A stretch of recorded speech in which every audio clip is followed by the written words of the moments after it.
Hello student, এখন তোমাদের ক্যালকাটা ইউনিভার্সিটির আন্ডারে সেকেন্ড সেমিস্টারের রাষ্ট্রবিজ্ঞান অনার্সের ক্লাস আছে। আজকের ক্লাসে তোমাদের CC4 পেপার থেকে একটা গুরুত্বপূর্ণ 15 নম্বরের প্রশ্নের উত্তর নিয়ে আলোচনা করব। প্রশ্নটা তোমরা দেখতে পাচ্ছ, কেন্দ্র ও রাজ্যের মধ্যে অর্থ সংক্রান্ত ক্ষমতা আলোচনা করো। কি বললাম? কেন্দ্র এবং রাজ্যের মধ্যে অর্থ সংক্রান্ত ক্ষমতা আলোচনা করো। প্রথমে তোমাদের একটা ভূমিকা লিখতে হবে, খুব ভালো করে মনোযোগ সহকারে শোনো এবং বোঝার চেষ্টা করো। দেখো, যুক্তরাষ্ট্রীয় শাসন ব্যবস্থার প্রধান বৈশিষ্ট্য হলো কেন্দ্র ও রাজ্যের মধ্যে ক্ষমতার বন্টন। ক্ষমতার বন্টন মানে কি? ক্ষমতা ভাগ করে দেওয়া। সেই কারণে অধ্যাপক ডাইসি কি বলেছে দেখো, the distribution of power is an essential feature of federalism. ঠিক আছে, তারপরে কি বলা হচ্ছে, ভারত একটি যুক্তরাষ্ট্র, তাই এখানে কেন্দ্র ও রাজ্যের মধ্যে আইন, শাসন, অর্থ সংক্রান্ত ক্ষমতা ভাগ করে দেয়া হয়েছে। তারপরে কি বলা হচ্ছে, সংবিধানে রাজ্যকে রাজ্যের মানুষের কল্যাণের জন্য কতগুলি কাজ করার দায়িত্ব দিয়েছে। কেন্দ্রের হাতেও বেশ কিছু দায়িত্ব দেওয়া হয়েছে, প্রত্যেকে যাতে স্বাধীনভাবে সেই সব দায়িত্ব পালন করতে পারে তার জন্য নিজস্ব আয়ের উৎস থাকা প্রয়োজন। কারণ অর্থ না থাকলে দায়িত্ব পালন করা সম্ভব নয়। সেই কথা চিন্তা করে সংবিধান রচয়িতারা 1935 সালে ভারত শাসন আইনকে অনুসরণ করে কেন্দ্র ও রাজ্যের মধ্যে রাজস্ব বন্টনের ব্যবস্থা করে গেছেন। এবারে আমরা পরের পয়েন্ট দেখে নেব। কি পরের পয়েন্ট হচ্ছে কর ধার্যের ক্ষমতা বন্টন। এখানে কি বলা হচ্ছে দেখো, ভারতে কেন্দ্র ও রাজ্যের কর ধার্যের ক্ষমতাকে দুটি তালিকায় ভাগ করে দেওয়া হয়েছে, কেন্দ্র তালিকা ও রাজ্য তালিকা। কেন্দ্রীয় তালিকায় আছে 13টি বিষয়। এই বিষয়গুলির মধ্যে কর ধার্য করতে পারে পার্লামেন্ট।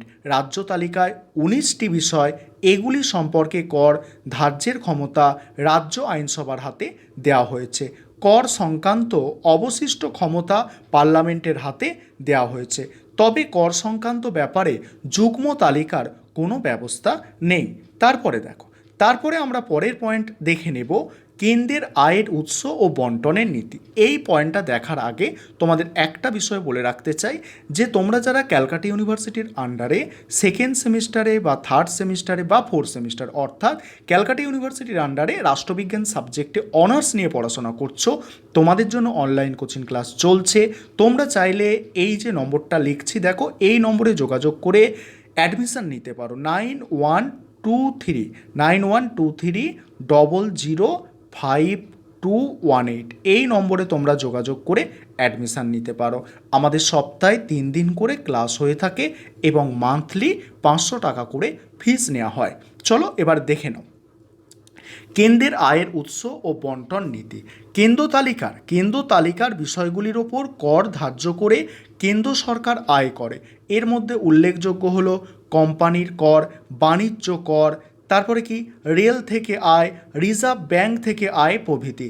তবে কেন্দ্রীয় তালিকাভুক্ত বিষয়গুলি থেকে যে আয় হয় তা কেন্দ্র এককভাবে ভোগ করবে না, তার মধ্যে কিছু অংশ রাজ্য সরকারকে দেবে।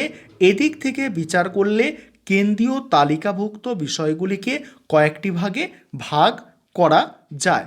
দেখো 1 নম্বর কি বলা হচ্ছে, 1 নম্বর বলা হচ্ছে এমন কতগুলি কর আছে যা কেন্দ্রীয় সরকার ধার্য, সংগ্রহ এমনকি ভোগ করে। এই রাজস্বের মধ্যে আছে কোম্পানি কর, বাণিজ্য শুল্ক প্রভৃতি।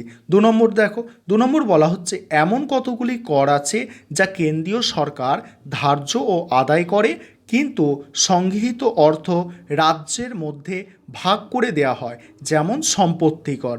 তারপরে দেখো, এমন কতগুলি কর আছে যা কেন্দ্রীয় সরকার ধার্য করে কিন্তু রাজ্য সরকার সংগ্রহ ও ভোগ করে, যেমন ঔষধ। তারপরে কি হচ্ছে দেখো, প্রসাধনের ওপর কর। এই ভক্তটা লিখতে হবে না, ঔষধপত্র হবে, ঠিক আছে। ঔষধপত্র ও প্রসাধন মানে কি জানো তো, মানে লাক্সারিয়াস যেসব জিনিস আছে সেইগুলোকে বলা হচ্ছে প্রসাধন, ঠিক আছে। তারপরে দেখো, পরের পয়েন্ট, এবার রাজ্যের কর ধার্য করার ক্ষমতা আর আয়ের উৎস, ওটা কেন্দ্রের ছিল, এটা রাজ্যের। এমন কতগুলি কর আছে যেগুলি রাজ্য সরকার ধার্য, আদায়, ভোগ করতে পারে। এগুলির মধ্যে উল্লেখযোগ্য হলো ভূমি রাজস্ব, জমি ও বাড়ির ওপর কর, আবগারি কর, প্রমোদ কর, প্রমোদ মানে কি আনন্দ, ঠিক আছে, বার এইসব আর কি, পথ কর প্রভৃতি। এই বলছে এই সব ক্ষেত্রে রাজ্য সরকার এককভাবে ক্ষমতা ভোগ করে। তারপরে দেখো রাজ্যের ক্ষমতার সীমাবদ্ধতা, সংবিধানে রাজ্যের হাতে কর ধার্যের ক্ষমতা দিলেও সেখানে কিছু কিছু বলছে সেখানে কিছু কিছু বাধা নিষেধ আরোপ করা হয়েছে। এগুলি হলো বাধা নিষেধগুলো, দেখো 1 নম্বর হচ্ছে ব্যক্তি, ব্যবসা বা চাকরির ওপরে রাজ্য সরকার কর ধার্য করতে পারে, কিন্তু একক ব্যক্তির ক্ষেত্রে সেই করের পরিমাণ বছরে 2500 টাকার বেশি হবে না। তারপরে দেখো রাজ্যের বাইরে ক্রয় বিক্রয়ের ওপর রাজ্যের কোনো কর বসাতে পারবে না, রাজ্যের বাইরে আর কি। তারপরে দেখো রাজ্য সরকার রাজ্যের মধ্যে অবস্থিত কেন্দ্রীয় সরকারের সম্পত্তির ওপর কোনো কর বসাতে পারবে না। তারপরে পয়েন্ট, ভারত সরকার যে বিদ্যুৎ ব্যবহার করে বা রেলের জন্য যে বিদ্যুৎ ব্যবহার করা হয়, রাজ্য সরকার পার্লামেন্টের বিনা অনুমতিতে তার ওপর কোনো কর নিতে পারবে না। তারপরে আমদানি ও রপ্তানির উদ্দেশ্যে ক্রয় বিক্রয়ের ওপরে রাজ্য সরকার কোনো কর বসাতে পারবে না। এবারে পরের পয়েন্ট হবে কেন্দ্র প্রবণতা। সেখানে কি বলা হচ্ছে, কেন্দ্র ও রাজ্যের মতো, কেন্দ্র প্রবণতা মানে কি, কেন্দ্রের এখানে ক্ষমতাটাকে বেশি করে দেখানো হচ্ছে, ঠিক আছে। কেন্দ্র ও রাজ্যের মধ্যে রাজস্ব বন্টনের ব্যবস্থা থাকলেও সেখানে কেন্দ্রের প্রাধান্য আছে। বিভিন্ন মাধ্যমে কেন্দ্র তার প্রাধান্য বজায় রেখেছে। সেই মাধ্যমগুলি হলো দেখো, অনুমোদনের মাধ্যমে রাজ্যের আর্থিক ঘাটতি মেটাতে এবং রাজ্যের উন্নয়নমূলক প্রকল্পের রূপায়ণের জন্য কেন্দ্র রাজ্যকে অনুদান দেয়। সংবিধানে তার ব্যবস্থা আছে। এই অনুদান 2 ধরনের, একটি হলো সাধারণ অনুদান, অপরটি হলো স্ববিবেচনামূলক অনুদান। সাধারণ অনুদানের ক্ষেত্রে পার্লামেন্টের অনুমতি লাগে, কিন্তু স্ববিবেচনামূলক অনুদানের ক্ষেত্রে পার্লামেন্টের অনুমতি লাগে না। কেন্দ্রীয় সরকার নিজের খুশিমতো এই অনুদান দিয়ে থাকে। এক্ষেত্রে রাজনৈতিক দৃষ্টিভঙ্গি নিয়ে কেন্দ্র কাজ করতে পারে। তারপরে দেখো অর্থ কমিশন, কেন্দ্র ও রাজ্যের মধ্যে কিভাবে রাজস্ব বন্টন করা হবে সে সম্পর্কে সিদ্ধান্ত নেবার জন্য অর্থ কমিশন গঠিত হয়। সংবিধানে বলা আছে রাষ্ট্রপতি প্রতি 5 বছর অন্তর অর্থ কমিশন গঠন করতে পারে। কমিশনের কাজ হলো কেন্দ্র ও রাজ্যের মধ্যে বন্টনযোগ্য রাজস্বের অংশ নির্ধারণ করা এবং রাজ্যগুলির জন্য অনুদানের নীতি নির্ধারণ করা। এখানে উল্লেখ করা প্রয়োজন, এই কমিশনের নির্দেশে কেন্দ্রীয় সরকার নাও মানতে পারে, ফলে রাজ্য সরকার তার পাওনা থেকে বঞ্চিত হতে পারে। প্রকৃতপক্ষে অর্থ কমিশনের গঠন ও তার কাজকর্ম নিয়ন্ত্রণের ক্ষেত্রে রাজ্যগুলির ভূমিকা থাকে না। তারপরে দেখো পরিকল্পনা কমিশন বা যোজনা কমিশনের মাধ্যমে কেন্দ্রীয় সরকার রাজ্যগুলির ওপর আর্থিক নিয়ন্ত্রণ বজায় রেখেছে। সাধারণত কমিশনের সদস্য সংখ্যা 8 জন, একজন সভাপতি, একজন সহসভাপতি, 3 জন মন্ত্রী ও 3 জন বিশেষজ্ঞ নিয়ে কমিশন গঠিত হয়। তারপরে কি বলা হচ্ছে দেখো, প্রধানমন্ত্রী পদাধিকার বলে কমিশনের সভাপতি হন, কিন্তু কার্যনির্বাহী প্রধান হলেন সহসভাপতি। প্রধানমন্ত্রী তাকে নিয়োগ করেন। আর্থিক ও সামাজিক উন্নয়নের জন্য কোন রাজ্যে কতখানি সাহায্য পাবে পরিকল্পনা কমিশন তা ঠিক করে দেয়। এই কমিশন কেন্দ্রীয় সরকারের তৈরি, কেন্দ্রের অধীনে কাজ করে। অধ্যাপক জোহারি বলেছেন, পরিকল্পনা কমিশনের ভূমিকা ও কার্যপদ্ধতি যুক্তরাষ্ট্রীয় ব্যবস্থার বিরোধী। এই কমিশন কার্যত অঙ্গরাজ্যের স্বাতন্ত্র্য দারুণভাবে ক্ষুণ্ণ করেছে, মানে ব্যাপকভাবে আর কি ক্ষুণ্ণ করেছে। তারপরে দেখো জরুরি অবস্থা ঘোষণার মাধ্যমে রাষ্ট্রপতি সারা ভারত বা তার কোনো অংশে আর্থিক জরুরি অবস্থা ঘোষণা করে কেন্দ্রের নির্দেশ অনুযায়ী রাজ্যগুলিকে কাজ করতে বাধ্য করতে পারে। সেক্ষেত্রে রাজ্যের কোনো স্বাধীনতা থাকে না।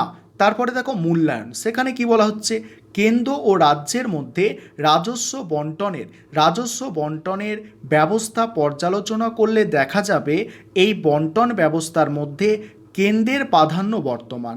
এর ফলে রাজ্যগুলি কেন্দ্রের ওপর নির্ভরশীল হয়ে পড়ছে, তাতে রাজ্যের স্বাধীনতা ক্ষুণ্ণ হয়েছে।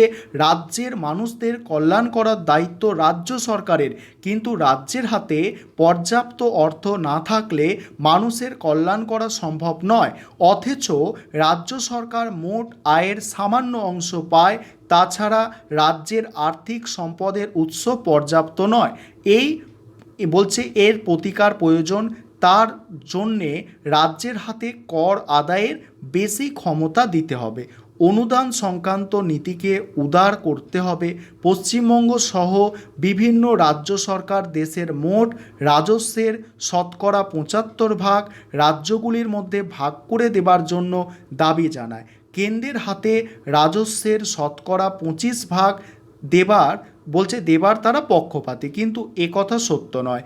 কেন্দ্রকে অনেক দুর্বল ও অনুন্নত রাজ্যগুলির আর্থিক সাহায্য দিতে হয়। ঠিক আছে, কেন্দ্রকে কি দুর্বল আর অনুন্নত রাজ্যগুলিকে কি আর্থিক সাহায্য দিতে হয়। তাই 15% ভাগ পেলে তারা সেই দায়িত্ব পালন করতে পারবে না।